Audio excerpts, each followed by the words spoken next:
Hola a todos, mi nombre es Genesis Becerra y hoy junto a mis compañeros les vamos a hablar sobre combinatoria y probabilidad. ¿Qué es la combinatoria? En estadística, la combinatoria se refiere al estudio de cómo se combinan y eligen elementos de un conjunto para formar subconjuntos. La combinatoria se utiliza para calcular el número de posibles eventos que pueden ocurrir.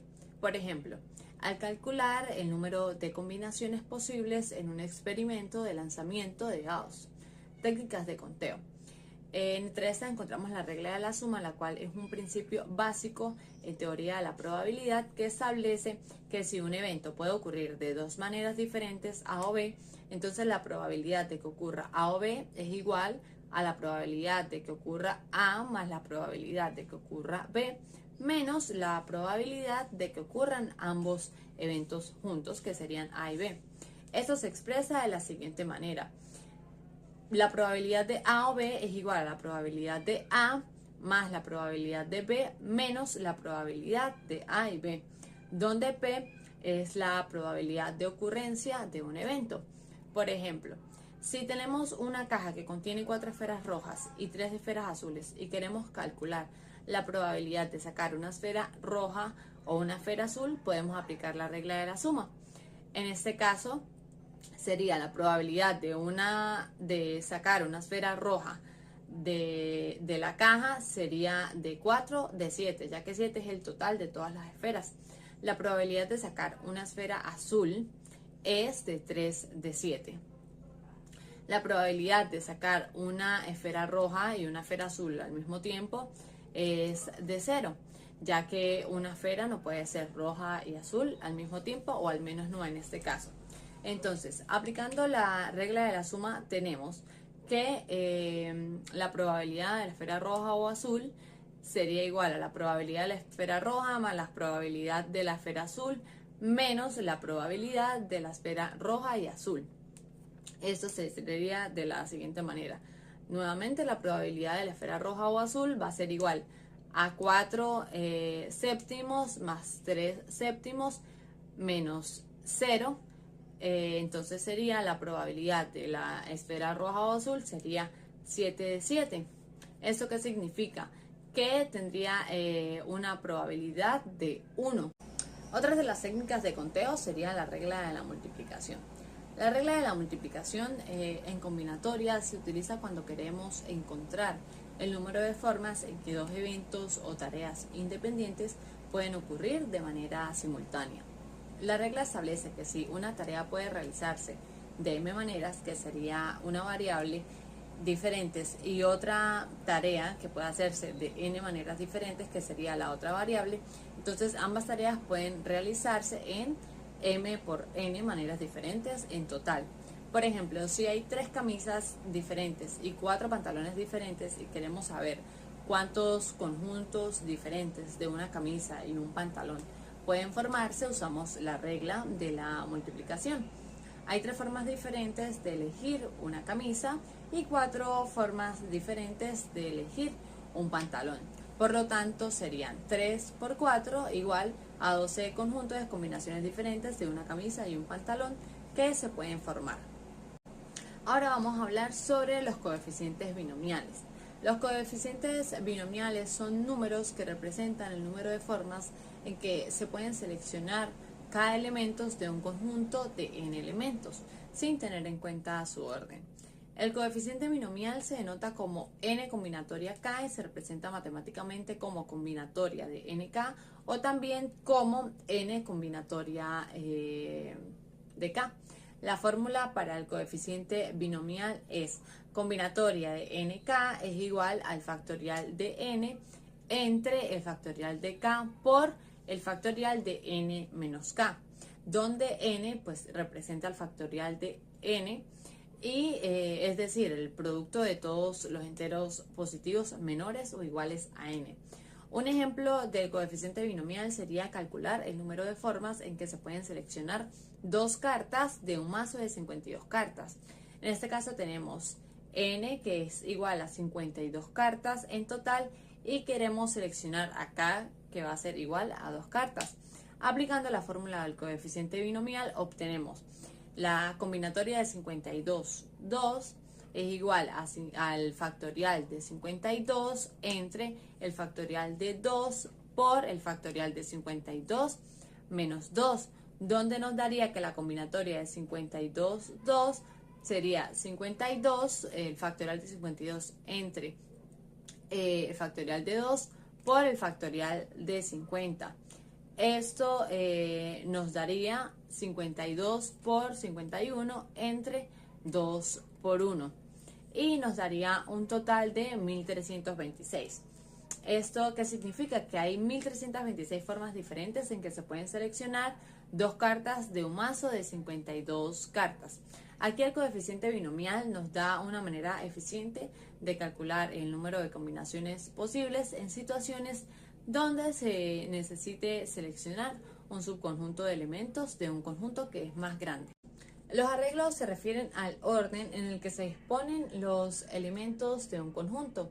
Se pueden hacer arreglos con o sin repetición y con o sin importancia del orden. La fórmula para calcular la cantidad de combinaciones es la siguiente. N combinatoria k es igual al factorial de n entre el factorial de k por el factorial de n menos k. En el contexto de n combinatoria k, n y k son números enteros no negativos. N combinatoria k representa el número de formas de elegir un subconjunto de k elementos de un conjunto de n elementos sin importar el orden, donde el factorial de k denota el factorial de n, el producto de todos los enteros positivos menores o iguales a n.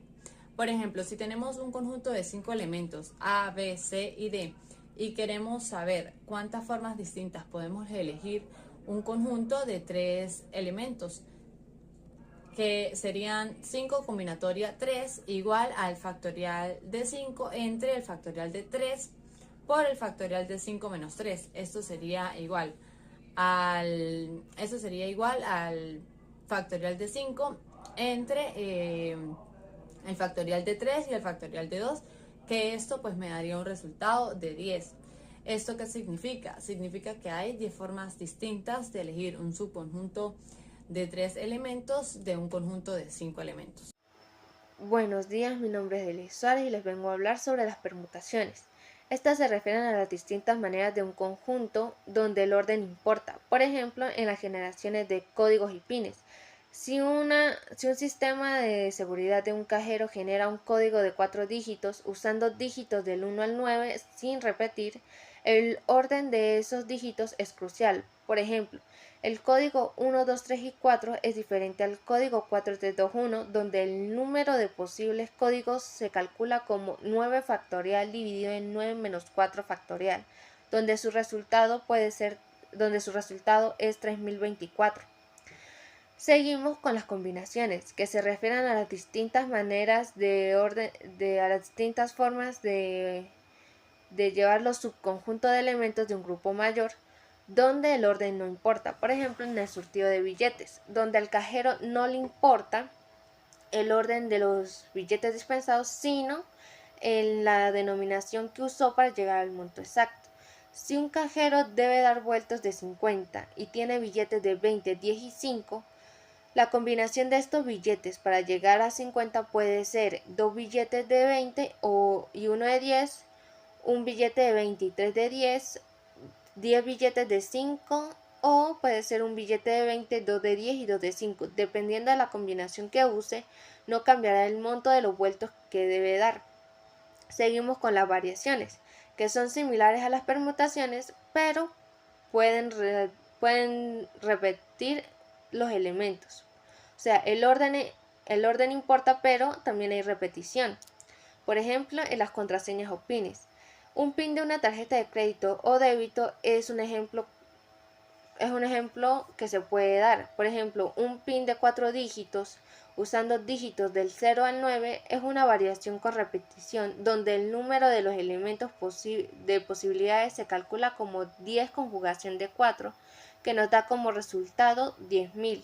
Seguimos con los diagramas de árbol, que son la representación gráfica que se utiliza para visualizar y enumerar todas las posibles eventos o resultados. Por ejemplo, en los flujos de transacciones, que se utilizan para mapear o entender que se utilizan para mapear o entender todas las posibilidades que el cliente tenga al interactuar con el cajero o los posibles estados del sistema.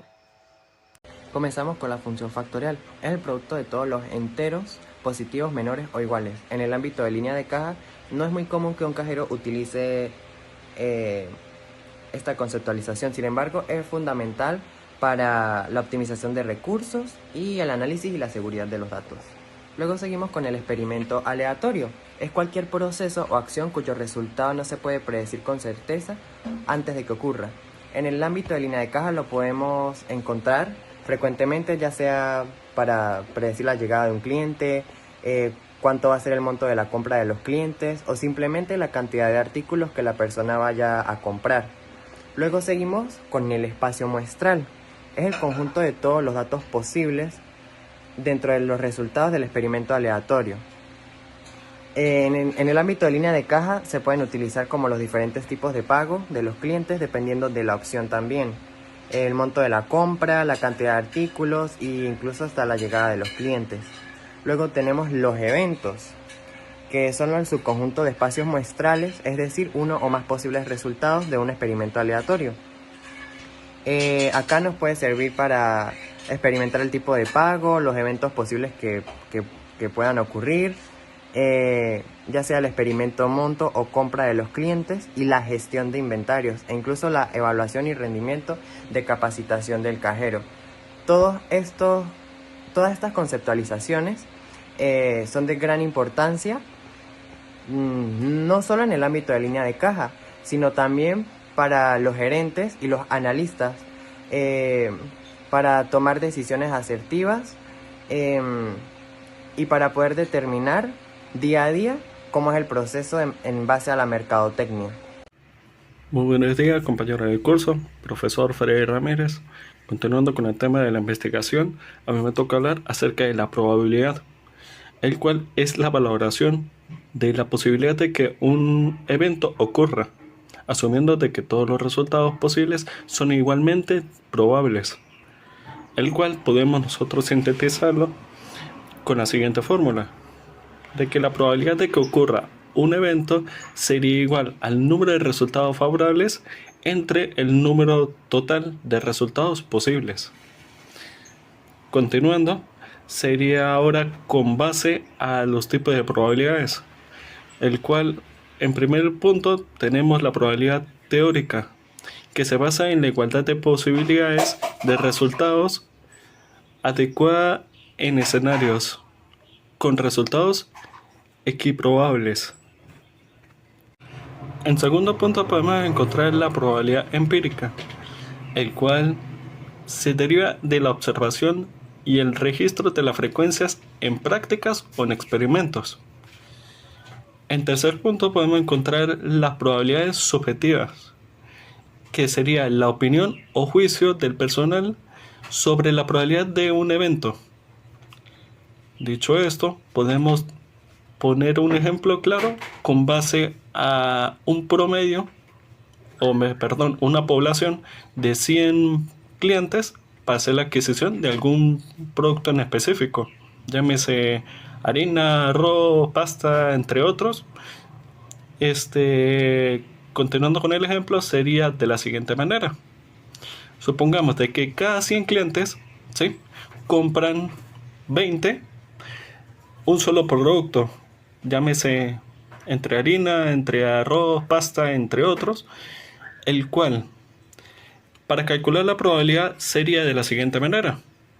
Sería el número total de personas que están haciendo la adquisición de ese producto y lo vamos a dividir entre la población total que tenemos a nuestra disposición, que serían 100 en este caso, el cual sería igual al 20% de la población completa, el cual está haciendo la adquisición de tal producto.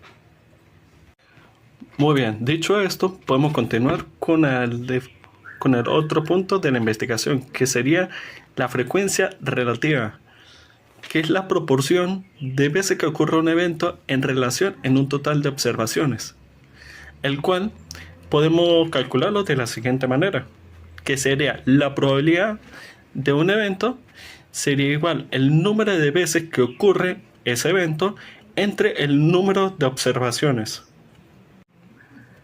Muy bien, dicho esto, sería ahora los tipos de frecuencia relativas, el cual se desenglosa en varios puntos. En primero, encontramos la experimental o la empírica, que es con base a los datos reales, que es como lo estamos planteando desde un principio. La teórica, que se basa en modelos matemáticos o suposiciones.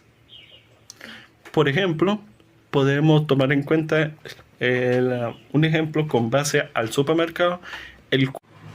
Podemos plantear el mismo ejemplo que originalmente nosotros trabajamos con antelación, el cual supongamos un caso hipotético de que ahora ya no sean 100 clientes, sino sean 200, vamos a ponerle doble, ¿sí? El cual 50 personas compran un artículo en específico, el cual sería su frecuencia de, supongamos, 200 clientes y 50 compra un solo artículo. Eso quiere decir de que hay una demanda de 25% de ese bien en específico, aplicando que sería la interpretación subjetiva, que se basa en las creencias de las percepciones personales. Un ejemplo, que sería un cajero puede creer que hay un 80% de probabilidad de que los clientes compren ciertos productos en promoción, ¿sí? Podemos tomar en consideración ese mismo ejemplo con base a esa creencia que... El cálculo de probabilidades es una rama fundamental de la estadística que se encarga de cuantificar la incertidumbre de eventos. Esta nos permite predecir la probabilidad de que algo ocurra, lo que es esencial para la toma de decisiones en diversas áreas, desde la ciencia, la ingeniería y hasta los negocios de la vida. La probabilidad conjunta es un conjunto fundamental de estadística que se refiere a la probabilidad de que dos o más eventos ocurran simultáneamente. Es decir, es la posibilidad de que el evento A y el evento B sucedan al mismo tiempo. La probabilidad marginal es un concepto de suma importancia en la teoría de la probabilidad, ya que nos permite determinar las probabilidades de un solo evento, sin considerar los resultados de otras variables. Es esencial en la probabilidad de que ocurra una variable aleatoria específica, ignorando o marginando el resto de las variables en un conjunto de datos o en un conjunto de modelos de probabilidad conjunta. La probabilidad condicional es un concepto fundamental en la teoría de la probabilidad que nos permite actualizar nuestras creencias sobre la probabilidad de un evento cuando tenemos información nueva sobre la ocurrencia de otro evento relacionado. En términos sencillos, se refiere a la probabilidad de que ocurra un evento A dado que ya sabemos que otro evento B ha ocurrido, y se lee como la probabilidad de A dado que B. Un evento estadísticamente independiente es aquel cuya ocurrencia no afecta la probabilidad de que otro evento ocurra. En términos sencillos, saber que un evento sucedió no te da ninguna información nueva sobre si otro evento va a pasar. Teorema de Bayes puede ser útil en varias situaciones relacionadas con la toma de decisiones y la gestión de riesgos. 1. Detección de fraudes. Si sospechamos que un cliente podría estar intentando realizar una transacción fraudulenta, por ejemplo, usando una tarjeta de crédito robada, podemos aplicar el teorema de Bayes para actualizar la probabilidad de que la transacción sea fraudulenta basándote en ciertas indicaciones. 2. Gestión de inventario. Si observamos que ciertos productos se venden más en ciertas épocas del año, como productos navideños, podemos usar el teorema de Bayes para actualizar tus expectativas sobre las ventas futuras basándote en las tendencias pasadas. Tercero, evaluación de clientes. Si deseamos evaluar la probabilidad de que un cliente vuelva, podemos usar el teorema de Bayes considerando su comportamiento anterior. Cuarto, ofertas personalizadas. Si el supermercado utiliza sistema de fidelización, puedes aplicar el teorema de Bayes para personalizar ofertas a los clientes basándote en su historial de compras. En otras palabras, el teorema de Bayes te permite tomar decisiones más informadas al considerar la nueva información y actualizar tus creencias sobre situaciones específicas en nuestro trabajo como cajero. Esto puede ayudarnos a detectar fraudes, gestionar el inventario y ofrecer un mejor servicio al cliente. Los experimentos compuestos son situaciones en las que se realizan múltiples experimentos o eventos que pueden influir en un resultado final. En nuestro trabajo aplicaremos conceptos de experimentos compuestos en diversas áreas. Análisis de ventas por producto. Podemos analizar cómo diferentes factores como la hora del día, el día de la semana y las promociones afectan las ventas de ciertos productos. Ventas de un producto en diferentes horas del día. Ventas del mismo producto en diferentes días de la semana. Ventas durante promociones especiales. Finalidad: determinar cómo cada uno de estos factores compuestos afectan las ventas y optimizar el stock y las promociones. Evaluación de comportamiento del cliente. Podemos observar el comportamiento de los clientes en función de múltiples variables, como el uso de cupones, la cantidad de productos comprados y la forma de pago. Clientes que usan cupones versus clientes que no. Clientes que compran en efectivo versus clientes que usan tarjeta. Clientes que compran más de 10 productos versus menos de 10. Finalidad: analizar cómo estas variables compuestas influyen en la satisfacción del cliente y la probabilidad de retorno. Promociones efectivas. Podemos realizar experimentos para determinar qué tipo de promociones son más efectivas en diferentes segmentos de clientes. Descuentos porcentuales versus descuentos en efectivo. Ofertas de compra uno y lleva el segundo a mitad de precio. Promociones de compra y recibe un regalo. Finalidad: evaluar cuál combinación de promociones genera más ventas y atrae más clientes. Control de inventario. Al gestionar el inventario, puedes evaluar cómo diferentes factores afectan la rotación del producto. Cambios en la ubicación de los productos en la tienda. Cambios en el precio de los productos. Cambios en la publicidad. Carteles, anuncios en redes sociales. Finalidad: determinar la combinación de factores que maximiza las ventas y minimiza el desperdicio. Satisfacción del cliente. Podemos realizar encuestas para evaluar la satisfacción del cliente en diferentes momentos y situaciones. Satisfacción durante horas pico versus horas tranquilas. Satisfacción con diferentes cajeros si hay variaciones en el servicio. Satisfacción con diferentes métodos de pago. Finalidad: identificar qué combinaciones de factores afectan la satisfacción del cliente y cómo mejorarla. Ensayos de Bernoulli. Son experimentos aleatorios que tienen solo dos resultados posibles: éxito o fracaso. Evaluación de transacciones exitosas. Cada transacción que realizamos puede considerarse un ensayo de Bernoulli, donde éxito: la transacción se completa sin problemas. Fracaso: la transacción no se completa, por ejemplo, tarjeta rechazada, error en el sistema. Uso de cupones de descuentos. Podemos analizar el uso de cupones de descuento como un ensayo de Bernoulli. Éxito: un cliente utiliza un cupón. Fracaso: un cliente no utiliza un cupón. Objetivo: determinar la probabilidad de que un cliente utilice un cupón. Identificación de clientes recurrentes. Podemos evaluar la recurrencia de clientes. Éxito: un cliente vuelve a comprar en el supermercado. Fracaso: un cliente no vuelve a comprar. Objetivo: evaluar la tasa de retorno de clientes. Satisfacción del cliente. Podemos realizar encuestas para medir la satisfacción del cliente en función de si están satisfechos o insatisfechos. Éxito: un cliente está satisfecho. Fracaso: un cliente no está satisfecho. Objetivo: evaluar la tasa de satisfacción. Análisis de método de pago. Podemos analizar la preferencia de los clientes. Éxito: un cliente paga con tarjeta. Fracaso: un cliente paga en efectivo. Objetivo: determinar la probabilidad de que un cliente pague con tarjeta.